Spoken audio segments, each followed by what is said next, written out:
Hi, this is Laura from The Eye Without the Disorder. You are listening to the second part of my interview with Veronica Heney.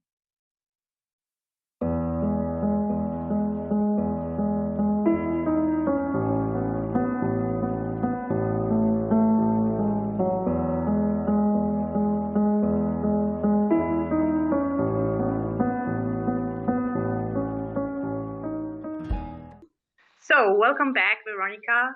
This is the second part of our interview.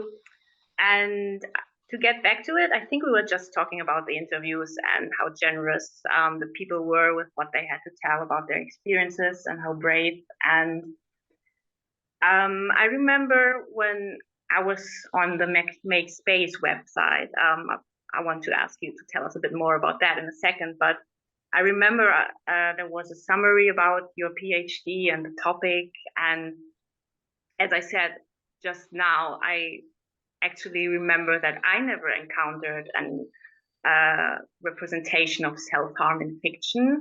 So I was really curious to read that there were some examples in your PhD of some fiction. And one that stood out to me was this movie with Winona Ryder, Girl Interrupted. And it sort of immediately caught my eye, and I remember it because I'm a huge fan of Winona Ryder.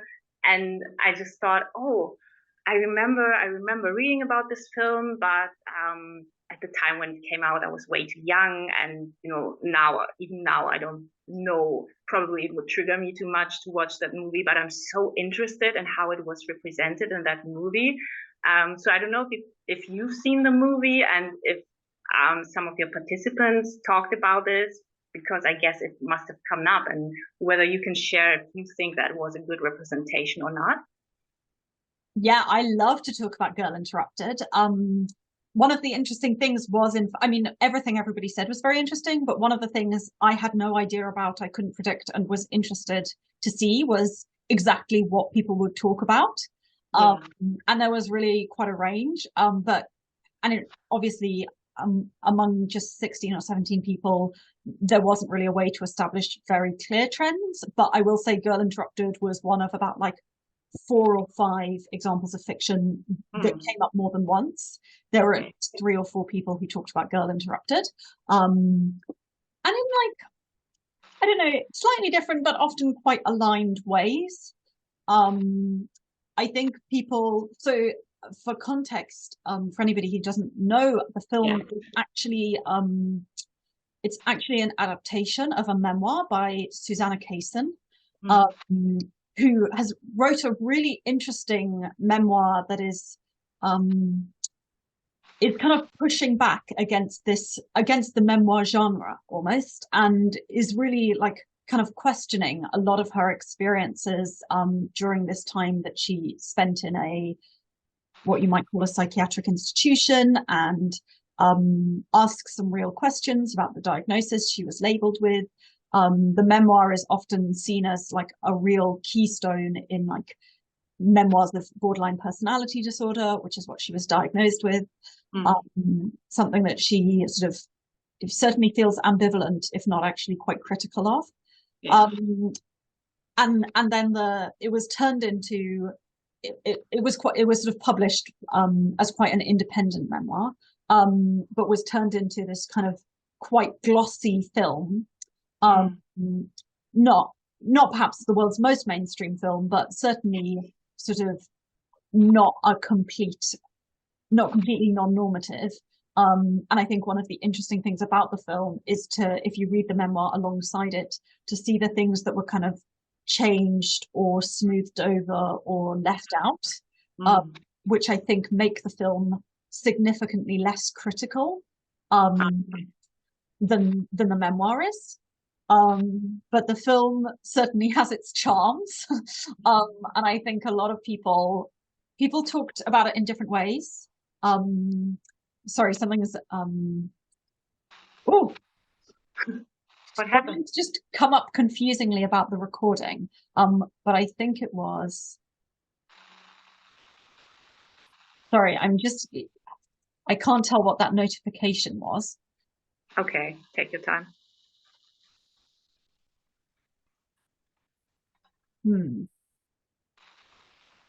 It came up and went away so fast that I don't know. So I'm a little worried that this second half of the recording might not. Well, it says recording for me, so. Well, then we will have to just trust that it is recording. And if it doesn't come through, then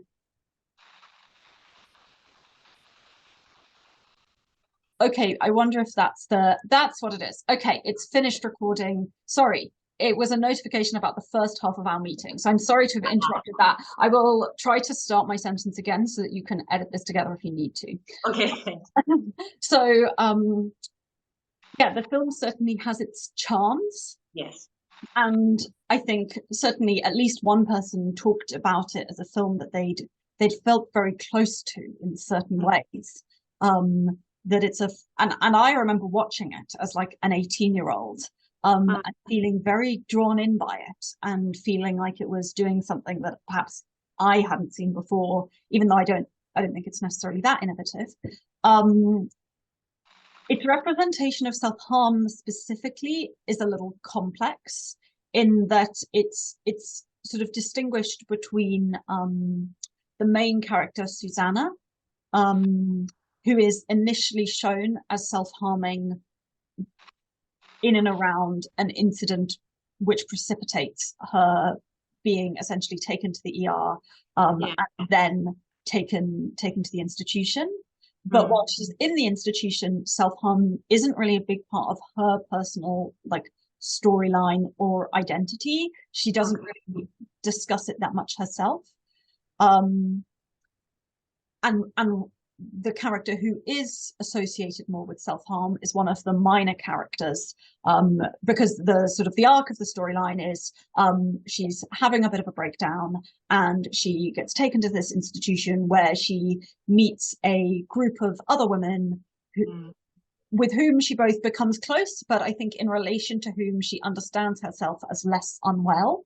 And it's positioned as less unwell because eventually, following like a complex series of like interpersonal events, she is framed as recovering. But she's initially very resistant to the place that she is and to the labels they place on her, and to any sense that she's unwell. And after basically escaping from the institution, and eventually coming back, she's framed as turning a corner. And engaging more wholeheartedly with the treatment. And when I write about it, I write both about, I use it as an example of what we might call a recovery narrative, which I think people understood both that like for a lot of people, sometimes seeing somebody recover and engage with treatment was really meaningful and important to them. But that there was a sense that this recovery narrative was quite dominant and it was framed as like the only way to have a good story and the only way to have a happy ending. And I found that very hard. And frustrating sometimes. Because their own experiences were more complex and their own understanding of recovery was more nuanced. That for a lot of people in the film, I argue that Susanna's recovery is very clearly associated with stopping to self-harm, like that she doesn't self-harm anymore. But that there were a lot of people who, well, not a lot, but there were some people who talked to me about a sense that, well, it was important. They feel much better than they had felt previously. Like they feel like their life is better, that they understand more what's happening with their mental health. And that might not necessarily mean that they never self-harm again. They might always feel a connection to self-harm. They might always want to self-harm and they might self-harm. But the binary between ill and recovered isn't so straightforward.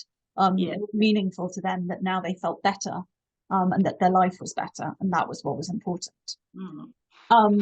So I use it to make that example, and I also use it to make a point around the way in which this one character in sort of the surrounding cast of characters, who in the nature of like a lot of representations of psychiatric facilities, there's sort of like one person who has a difficulty around eating and one person who has experienced trauma and one person who is like a little more disruptive and angry. And there's sort of, what we think of as a cast of characters, each representing some form of what we might loosely describe as madness, but which I think is probably not represented with great sensitivity. But the character who is associated with self-harm is, I think, presented not entirely sympathetically. And in fact, what happens is that her self-harm, which is more recurrent than Susanna's, it's clearly been going on for a longer time and is a bigger part of her life.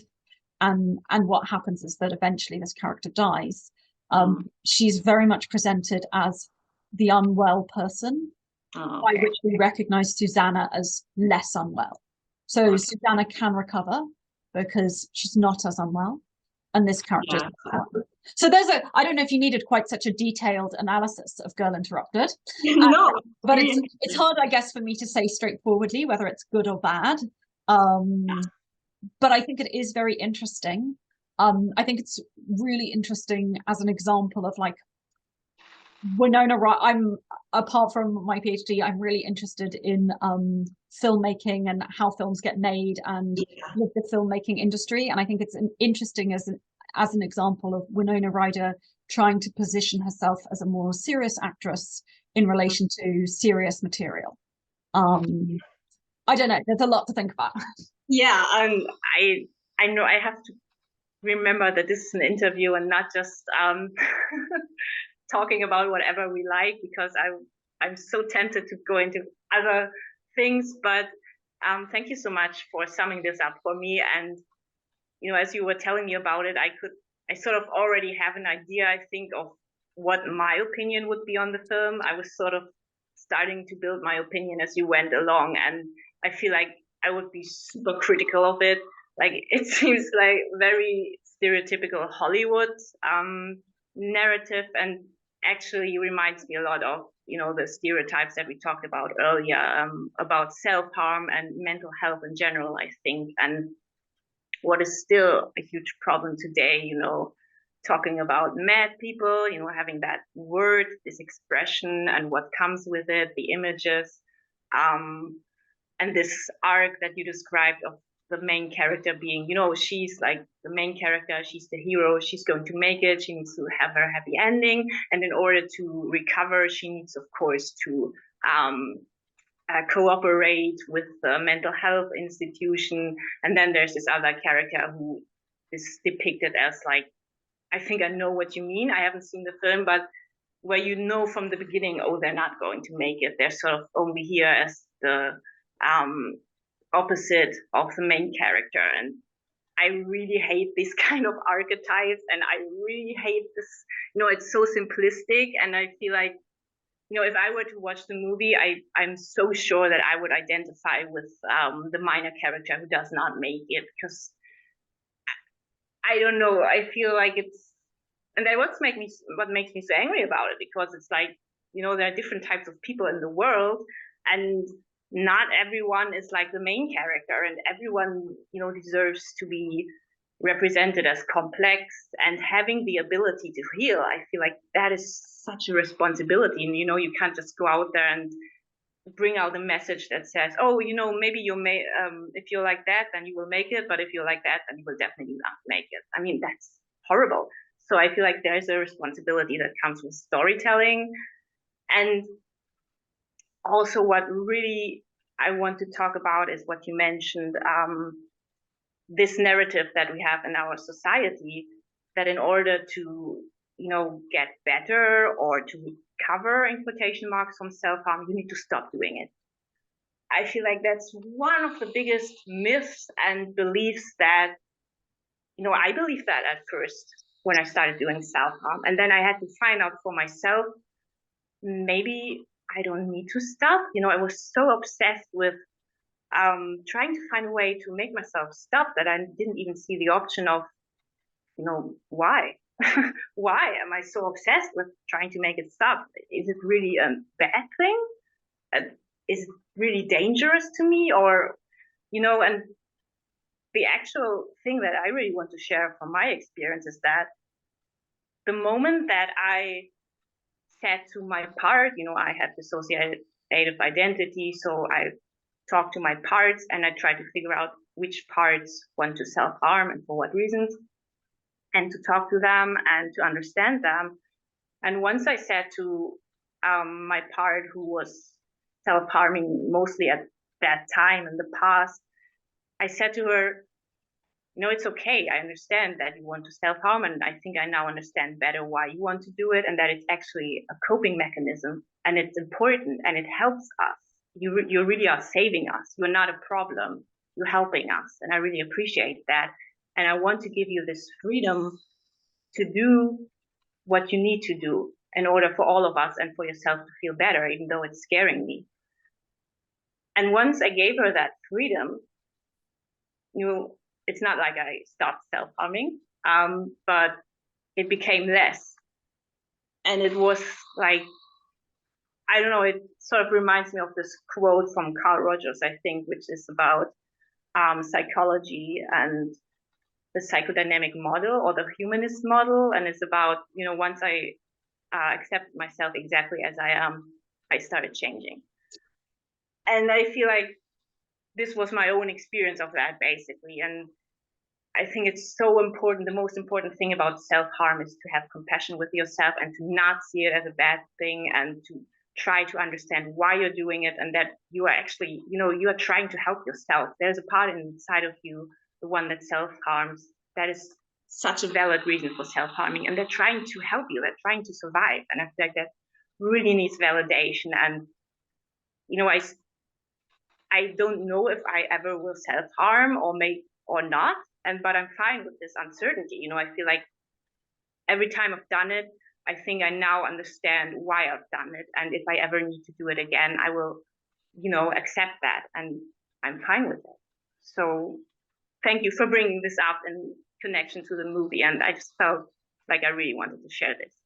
No, well, thank you. And what you say really resonates with me. It's actually been it was an important part of the PhD, but it's been an important part of the work I do outside of the PhD, particularly through Makespace, which you mentioned. The approach that you're describing there is a really important part of our philosophy.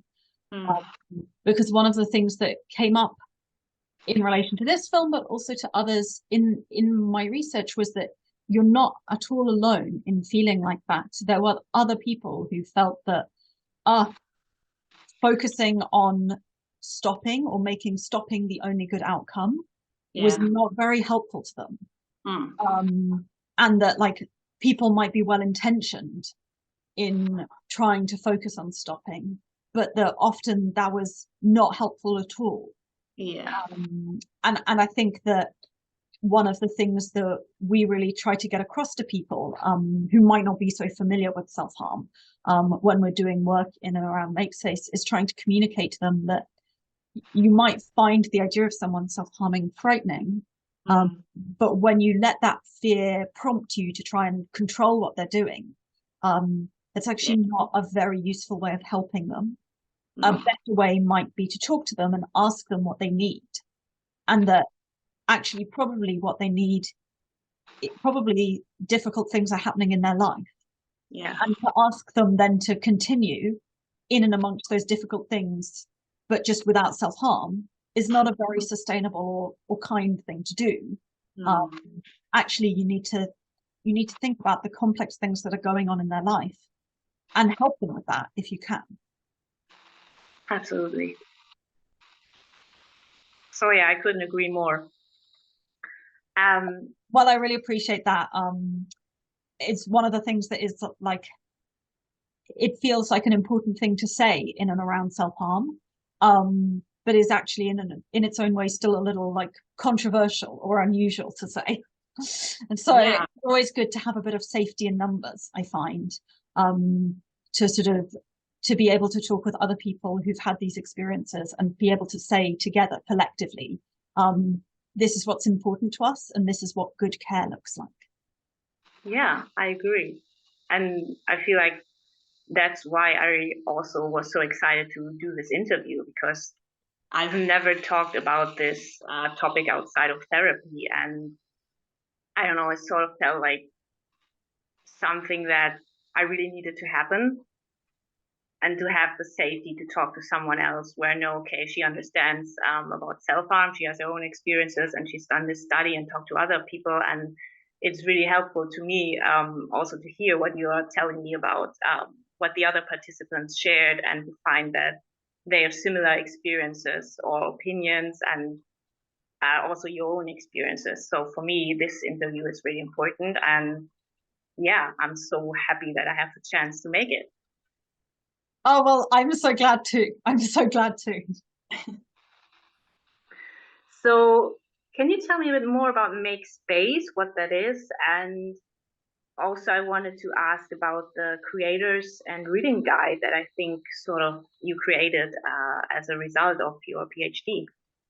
Yes, and in fact, I can those two questions go together perfectly because the answers sort of align. In the sense that I really love the research I do, and I really believe actually in research for its own sake. I believe that to find out more and to think about things in complex and nuanced ways is just always a good thing in and of itself. But I also know that actually it can be frustrating to be really involved in these topics and to care about them and to not feel like you're able to change things or make a difference. Yeah. And it's hard. Making a difference on a large scale can be really complex, and it can involve a lot of compromise. But there are a lot of ways to make a difference on a small scale that you can be in control of and you can like do within your own values.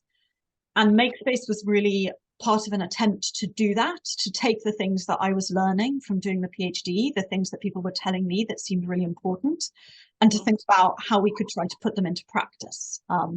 Along with, so that Make Space is a small CIC, which is a community interest collective, which basically means it's a charitable organization, but it's a very small scale one.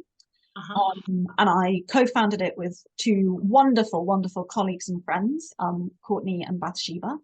And it started off just as an idea that we had a sense that we shared some values, and also a sense that there were things around the way self-harm was talked about and treated that we wanted to change and we wanted to do differently. And we didn't know how we would do it or what we would do, but we wanted to give it a go. And so we started with just a couple of small one-off things and have sort of just snowballed from there. We have run workshops. We have run sort of things that are a little similar to training, where we try to give some support to people who might be trying to take care of people who self-harm, and we try to encourage them to do exactly what we've just talked about, right? To think about sort of the assumptions they're carrying about self-harm and the ways in which they might be trying to help that are well-intentioned, but perhaps not that effective. Yeah. And we've run some peer support workshops, and we've run some creative workshops, and we put on a panel discussion, and just finished up doing a large community consultation, and in the southwest of England. And so we've done quite a variety of things. But in all of those things, what we're trying to do is find ways to talk about and respond to self-harm that are generous and open and nuanced, that open up conversation rather than shut it down. And to sort of go along with those like attempts to do something quite tangible, one of the things that I did at the end of my PhD was, in addition to writing 100,000 words and submitting it to some examiners, I got back in touch with, and I was able to do this because of funding from the Wellcome Centre in Exeter, which provided me with some additional funding to do this. And so I was able to get back in touch with all the people I'd interviewed, and to ask them if they wanted to come and take part in some workshops where they would, and in fact, the workshops included people who participated in the interviews and people who'd been in the advisory group for the interviews, and a couple of people who I knew were involved in like experience-based activism around self-harm. And so that was quite important, because it meant that by attending one of the groups, you weren't actually like declaring that you'd been interviewed, so you weren't de-anonymizing yourself. That was just a key. It was a key ethical consideration there. But so I invited sort of all these groups of people who'd been involved in the research to come together, and I told them, I sort of gave them a bit of a summary of the findings of the PhD, and then they talked to me about what they thought was important from those findings, like what they thought was most important and who they thought ought to know about it.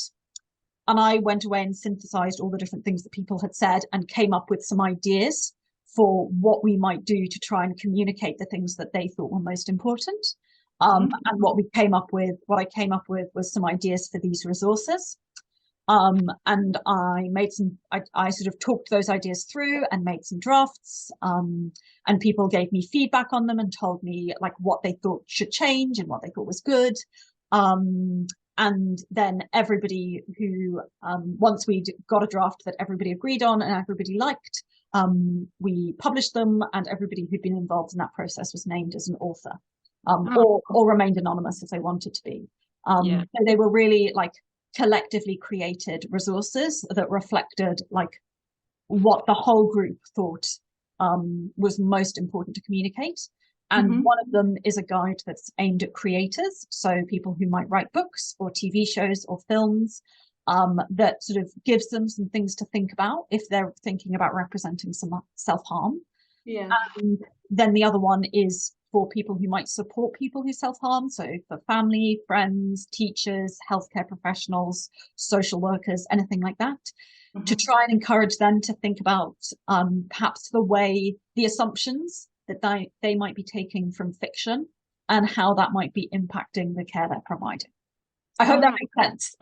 Yeah, absolutely. And I think it's just another great idea to have these really tangible results of your PhD. And I think, you know, that especially the one for healthcare workers and for family and friends could be so useful for people. And so I'm happy to talk about this in the interview, and I'm also going to put the link to the Make Space website in the video description. So if anyone has need of this, they can find it. And I really would like to spread this more. And I really, really hope that some authors and filmmakers will find the Creators Guide and make use of it. I really would love to spread it. If I knew any filmmakers, I would absolutely do that. So I'm just really glad to know that it exists and that it's out there. I think we must come to the end of our interview, but before we stop, I still wanted to take the chance to ask you about giving us a tiny preview of your current study, which I've taken part in and which I absolutely love. And also if there's anything at all that I feel like asking someone from a TV show that's about to come out to give us like maybe some spoilers. Yeah, I would be delighted to give some spoilers. So my current project is around anxiety and has used a very similar approach to ask people with experience of anxiety how they think it's depicted in fiction. And it's been really wonderful to do the interviews. I've really enjoyed talking with people and have really, like, there were some things that really clarified for me in the process of doing the interviews that I found really helpful. And certainly, I think some of the key themes are going to be around how complex anxiety is to identify, and how, in a way that's, I think, quite distinct from other things, because anxiety often goes unnamed, how much people were relying on physicality, on the way characters looked, and on the way their bodies were almost, to get a sense, to feel anxiety was being communicated, which I thought was really interesting. People had really interesting things to say around the way that anxiety could be minimized. And sometimes that was done by making it seem simple. And sometimes it was done a little by like genre. So people had a lot to say about comedy, which I hadn't anticipated at all, but found so fascinating and so helpful. People sort of talked about the way in which a character with an anxiety becomes sort of a figure of fun. They become the comedic relief. That it's a way of suggesting that that both their anxiety isn't very serious, but also specifically that the things they're worried about aren't very serious. Yeah. Oh, that's really interesting. It was really interesting. And then one of the other things was something complex around questions of like scale and normality. So people felt like it was important to convey a sense that anxiety was really difficult and that it impacted you in a lot of different ways. But that what they also wanted to get a sense of was that sometimes from the outside, people who were experiencing anxiety might look kind of fine, but that underneath they were going to huge effort to maintain like an ability to have a conversation or an ability to be at a social event, and that like they might be managing it and it might look from the outside as if they were just there with no effort at all, but that underneath what was happening was something that was really difficult, and that like sustaining that over a length of time was really exhausting and draining. So I've still got a lot of thinking to do around it. And I'm kind of excited to see what comes out of it. I feel like there's lots of really interesting things to say, and actually things that perhaps like remain under discussed about anxiety. So I'm excited to go further into it, but that's a taster. Okay, that's great. I would really love to hear and read more about it, because those are some really interesting points. So thank you so much for giving us this little taster and for the interview. I so enjoyed talking to you, and I hope whoever listened could also take something away from this really interesting topic. And thank you. No, well, thank you so much for having me and for talking with me. I really enjoyed it as well. Maybe I will have to come back after the anxiety work is done and give you a full update. I will always be delighted to talk with you. Wonderful. Thank you. Bye. Thank you. This was the end of the second part and the end of the interview. Thank you for listening.